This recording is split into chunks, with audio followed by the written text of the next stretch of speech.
एक वक्त की बात है, सुल्तान नगर गांव में 3 ठगबाज भाई रहते थे जो आए गए लोगों को बातों में फंसाकर उनसे पैसे बटोरते थे और भोले भाले लोग भी उनकी बातों में आ जाते थे। अब देख लो, अगर तुमने मेरे सवाल का जवाब गलत दिया तो तुम मुझे 1000 रुपए दोगे और अगर सही दिया तो मैं तुम्हें 2000 रुपए दूंगा। अब तैयार हो जाओ मेरे सवाल के लिए। फिर वो उससे ऐसा उल्टा पुल्टा सवाल पूछता है जिसका उसे जवाब ही नहीं आता। अरे बाप, ये कैसा सवाल है, इसका तो जवाब मेरे पास नहीं है।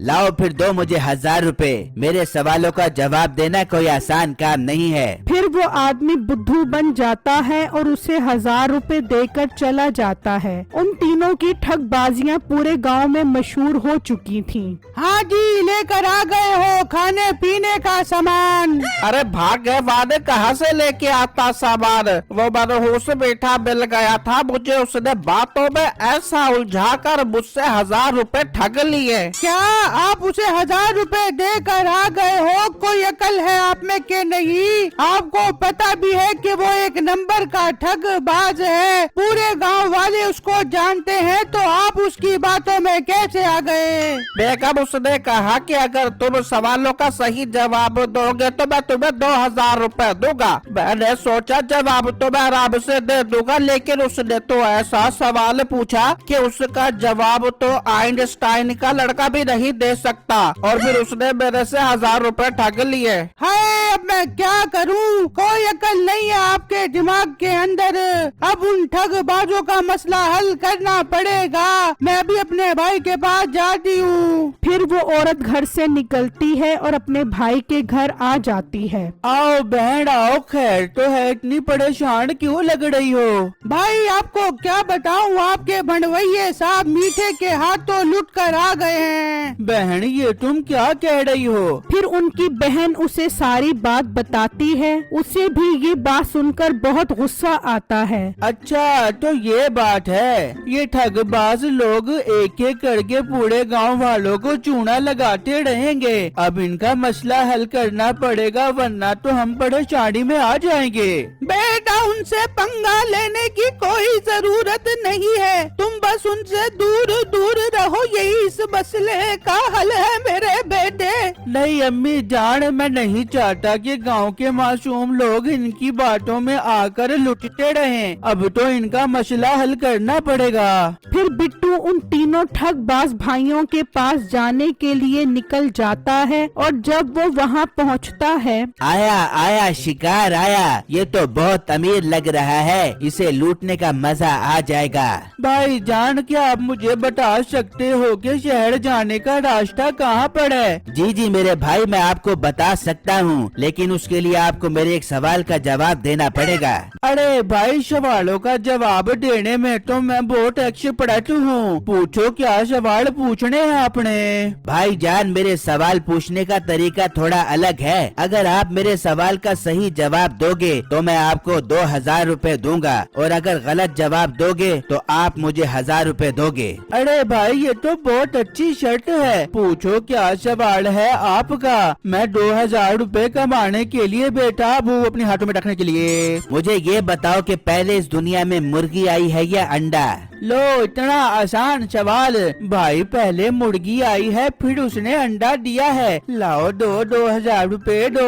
गलत जवाब। मुर्गी की अंडा देने के लिए मुर्गे का होना जरूरी है। अंडा ऐसे सोफे से पैदा नहीं हो जाता, पहले अंडा आया था, फिर सूरज की गर्मी की वजह से उसमें बच्चा बना और फिर मुर्गी पैदा हुई। लाओ दो मुझे 1000 रुपए दो। उसकी बात सुनकर बिट्टू हैरत में पड़ जाता है। अच्छा, तो ये लोगों को इस तरह लूटते हैं। कोई नहीं बच्चों, मैं तुम्हारा मसला हल करता हूँ। फिर बिट्टू उसे 1000 रुपए दे देता है और वो उससे और सवाल पूछने लग जाते हैं। वहाँ मीठे की बीवी मीठे की बहन को कहती है, ओ कनमुही, जा कर देख तेरे भाई ने कितने लोगों को ठग लिया है, जा के उससे पैसे लेके आ जा। नसीबा भाभी, मैं तो कुएं से पानी भरने जा रही हूँ। पानी बाद में भर बेबियो, पहले जाके मीठे से पैसे लेके आ जा। फिर उसकी बहन बहन निकलती है और वहाँ वो तीनों बिट्टू को काफी ठग चुके होते हैं। लो भाई जान, आप तो बहुत मुश्किल सवाल पूछते हैं, मैं तो एक सवाल का जवाब भी नहीं दे सका।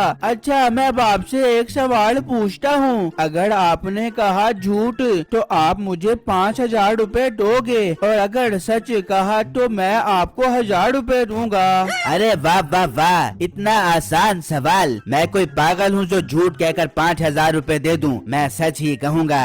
इतने में मीठे की बहन सामने से आ रही होती है। भाई जो सामने से लड़की आ रही है वो मेरी बीवी है, बताओ सच है या झूठ?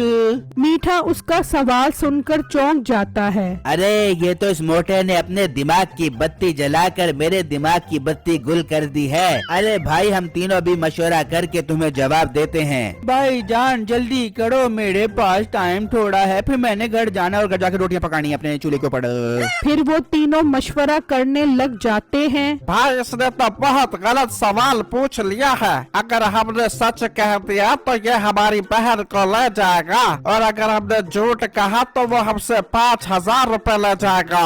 छोटे मीठा नाम है मेरा, मैंने कोई कच्ची गोलियां नहीं खेली। हम अपनी बहन को इसके साथ भेज देते हैं, चलो इसी बहाने 1,000 रुपए तो आ जाएंगे ना, फिर रात में जाकर अपनी बहन को ले आएंगे। भाई क्या कमाल की बात की है आपने, आई लव यू। फिर वो अपनी बहन को समझा देते हैं। जी भाई आपने जो सवाल पूछा है वो सच है, ये आपकी बीवी है, इसे अपने साथ ले जाओ। फिर बिट्टू उन्हें 1,000 रुपए देकर उनकी बहन को अपने साथ ले जाता है और उसे घर लाकर एक कमरे में बंद कर देता है। ये आपने मुझे बंद क्यों कर दिया है?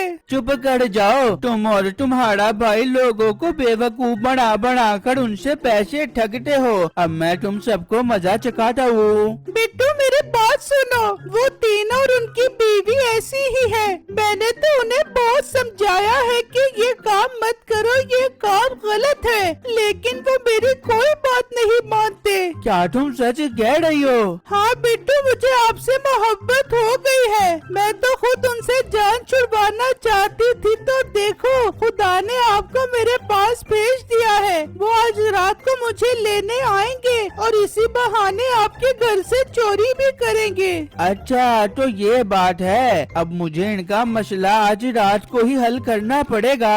फिर बिट्टू रात होते ही अपने घर के बाहर नकली सोने की ईंट लेकर बैठ जाता है और उनके आने का इंतजार करने लगता है। तो कुछ देर में ही वो तीनों आ जाते हैं और सोने की नकली ईंट देखकर हैरान रह जाते हैं। अरे वाह भाई, आप तो बहुत अमीर हो, आपके पास तो सोने की ईंट है। बस भाई साहब ये तो आपकी बहन की मेहरबानी से आई है। क्या मतलब, मेरी बहन की मेहरबानी कैसे आ गई? अरे भाई आपकी बहन साथ नदी के किनारे गई थी, वहीं से ये सोने की ईंट लेकर आई है। अब वो दोबारा सोने की ईंट लेने के लिए गई है, बता रही थी कि वहाँ पर बहुत सारी सोने की ईंटें हैं। अरे यार हमारी बहन कितनी छुपे रुस्तम निकली, जो हमें कानों कान भी खबर नहीं होने दी। मेरे प्यारे भाई आप हमें भी उस दरिया पर ले चलो, 50,000 रुपए लगेंगे, फिर लेकर जाऊंगा। 50,000 क्या, मैं आपको 1,00,000 रुपए दूंगा। फिर बिट्टू उनसे 1,00,000 रुपए ले लेता है और उनको भी दरिया पर ले जाता है। ओ मोटी मज, चल यहाँ से निकल जा, 1,00,000 रुपए के पीछे तू हमें सोने की कान के पास लेकर आ गया है। भाई तुम वहाँ से छलांग लगाओ और तुम यहाँ से, और अपनी बहन का दरिया में ही गला घोट दो, ताकि वो मजीद सोने की ईंटें ना निकाल सके। आज से हम उन सोने की ईंटों के मालिक हैं। फिर वो तीनों एक एक करके दरिया में छलांग लगा देते हैं। वो तीनों लालच में ये बात भी भूल जाते हैं कि उन्हें तो तैरना भी नहीं आता। हाय मैं मर गया, मुझे तो तैरना भी नहीं आता, मुझे बचाओ। इतने में उसकी बहन भी आ जाती है। ये क्या, तुम पानी में नहीं हो क्या? तुमने अपने भाइयों के साथ धोखा किया है। ऐसे भाइयों की यही सजा है। फिर वो तीनों उसमें डूब जाते हैं और गांव वाले सुकून का सांस लेते हैं। मेरी वीडियो को लाइक और मेरे चैनल को सब्सक्राइब जरूर कीजिएगा और मुझे कमेंट बॉक्स में जरूर बताइएगा कि आपको मेरी स्टोरी कैसी लगी। शुक्रिया।